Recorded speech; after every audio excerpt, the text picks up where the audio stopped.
আপুনি যদি খং কৰে তেনেহ'লে সেই খঙৰ পৰিণামস্বৰূপে আপুনি হিংসাৰ সৃষ্টি কৰিব পাৰে। আপুনি ভাবক ফ্ৰাষ্ট্ৰেশ্যন আৰু এগ্ৰেশ্যন যিটো বস্তুটো বহুত ইম্পৰ্টেণ্ট হয়।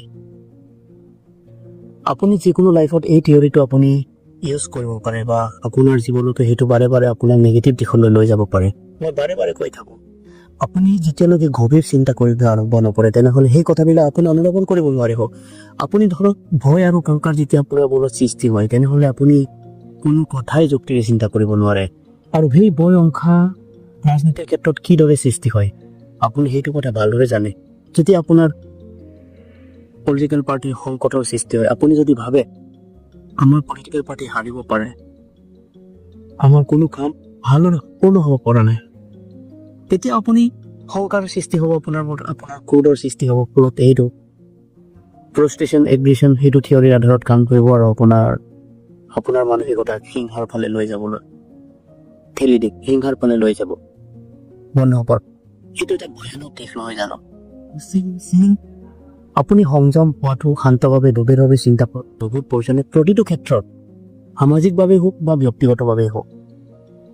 চতুৰ্থতে যদি আমি ক'বলৈ যাওঁ তেনেহ'লে নেতাৰ যিকোনো বিহেভিয়াৰ হয়, পলিটিকেল লিডাৰ্ছ, আপুনি যদি অন্ধভাৱে কাৰোবাক বিশ্বাস কৰে তেতিয়া সেই ব্যক্তিজনৰ যিকোনো কথাই আপোনাক সত্য যেন লাগিব। তেওঁ যদি ভালদৰে হিংসামূলক কথা কয় আপোনাৰ মন বিকৃত হিংসামূলক হৈ যাব। তেওঁ যদি বিভাজনৰ ৰাজনীতি কৰে তেনেহ'লে আপুনি বিভাজনৰ ৰাজনীতি কৰিব। বন্ধুসকল, যিকোনো পলিটিকেল পাৰ্টিক অন্ধভাৱে অনুসৰণ নকৰিব, নহ'লে আপুনি সেই পলিটিকেল নেতাৰ দ্বাৰা তাৰ মনত সৃষ্টি হোৱা প্ৰতিটো ঘৃণা আপোনাৰ মনতো সৃষ্টি হ'ব পাৰে। তেওঁ যদি হিংসা কৰিব বিচাৰে তেনেহ'লে আপুনি হিংসাৰ অংশীদাৰ হৈ পৰিব। আৰু নেক্সটত যদি ক'বলৈ যাওঁ তেনেহ'লে মিছ ইনফৰমেশ্যন, ৰুমাৰ্ছ, এই বস্তুটো সেই বিষয়টো বৰ্তমান যুগত বৰ্তমান সময়ত অসমতে হওক বা ভাৰতবৰ্ষ বিভিন্ন ৰাজনীতিক ক্ষেত্ৰত সেই বস্তুটো ব্যৱহাৰ কৰে। বিভিন্ন ছ'চিয়েল মিডিয়া, ফেচবুক, টুইট বা নিউজ চেনেলবিলাকৰ জৰিয়তে যিকোনো কথা, যিকোনো ঘটনা এটাক বঢ়াই চৰাই সেইবিলাকক দেখুওৱা হয় যে আপোনাৰ মনত উত্তেজিত কৰিবৰ কাৰণে। আপুনি সেই ভিডিঅ' সেই নিউজবিলাক চাই পেলাই আপুনি এনেকুৱাকৈ ভাবিব যে সঁচাকৈ সেইটো আপুনি সংবেদনশীল ব্যক্তি হিচাপে আপোনাৰ প্ৰতিক্ৰিয়া দিয়াটো আপুনি নিশ্চয় বিচাৰিব।